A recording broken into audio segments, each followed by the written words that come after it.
Hello there. I am so sorry for those who looked for my video and it was deleted. I deleted it purely by mistake.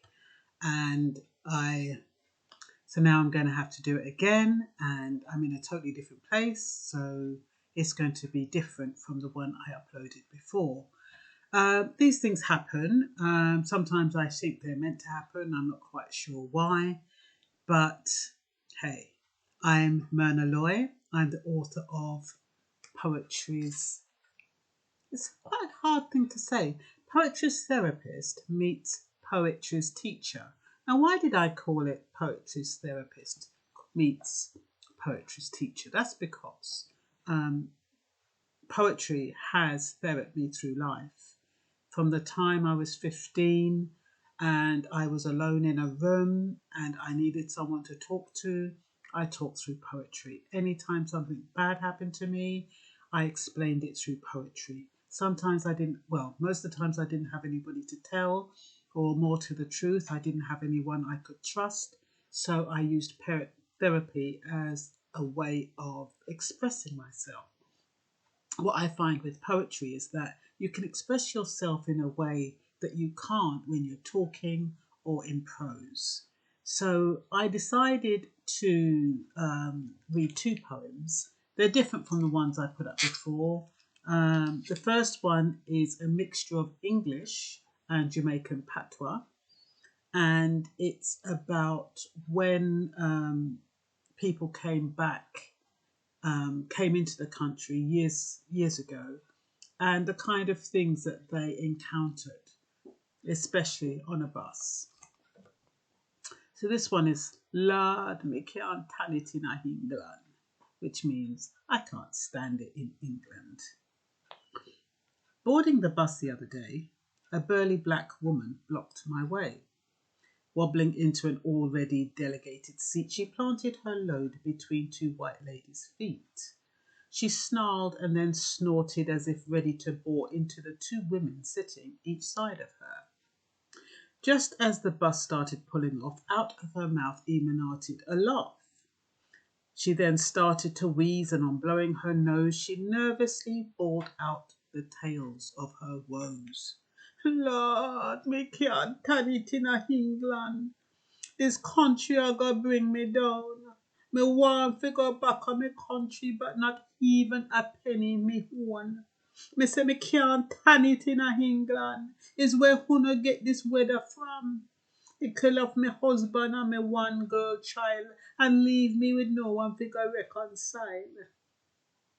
Them do autopsy for me one pickety, and them certify it as cut death. But me know say nothing don't go so. And the cold weather take our last breath. The same way it lick up my husband Claude. He would be allowed now if he would did back a yard. But we leave way Jamaica for come here. Think so that life would be better. But life's not better. It's worse. And that is why we have to curse. Them cut off the electricity this morning without so much as a warning. They make police come for arrest me because them say the rent don't pay. No wonder them say me a turn mad because them people here treat me too bad. The tremor in her voice caused the sandwich to fumble, but the sizzling filling continued her grumble. Why, me can't stand it in England. Me want to go back to me people them. The two white women limped away from her side, obviously deciding to discontinue their ride. While they were waiting to dismount the bus, I overheard their conversation. Was she on about us? Yeah, said the other. Ungrateful blacks, they come over here without clothes on their backs, using our social security to live a life of luxury, and most of them fill up our council flats. The government don't care about the likes of you and me. Us whites are the proper beneficiaries. I know most of them live off the dole, ain't interested in working or playing their role. They go on complaining, it gets on me nerves. Have you heard of this discrimination thing? I think it's absurd. No more black sheep or gollywogs on jam because these foreigners call it discrimination. Have you ever heard such a load of They make their bed, they better lie in it. Not come over here to complain about our weather. What's a bit of rain? You know what I think the government should do? Send those monkeys back to the zoo. I sat back and shook my head. They hadn't understood a word she'd said. They translated her disorientation as an attack on their country. And so they fought back with vicious words and an unrelenting heart and that avenging scourge that permeates that part of our people, making them understand that their contribution to the economy has meant nothing to man. So that was that poem. I'm only going to do 2 poems, and the other one I wanted to read, and like I said, the book is called Poetry's Therapist Meets Poetry's Teacher, and that's because poetry counsels and it can also educate and teach. And that's what poetry has done for me. It's actually taught me how to be resilient, how to cope. So this one is called Hair Trials. As you know, I have my problem with my hair and it's been the bane of my life. So I wrote this poem about the trials I go through with my hair. I was about 10. Mum called me into the kitchen and sat me in front of the stove. When the iron burned my ear, I recoiled in fear as C.J. Walker's hot comb met my fro.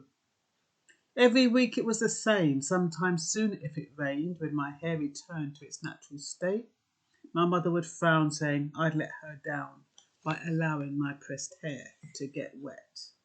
Then perm took its place, straight hair in my face. I felt proud of my shiny hairstyle.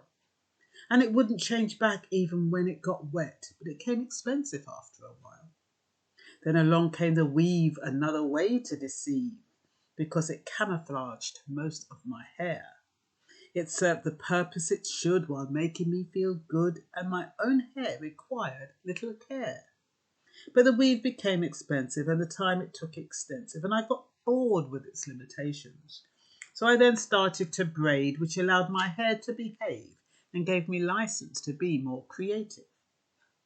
But tight braids stressed the hair, my hairline receded in despair, and I had to experiment with new creations. So wigs came into play, which allowed me to display myself in so many different dimensions.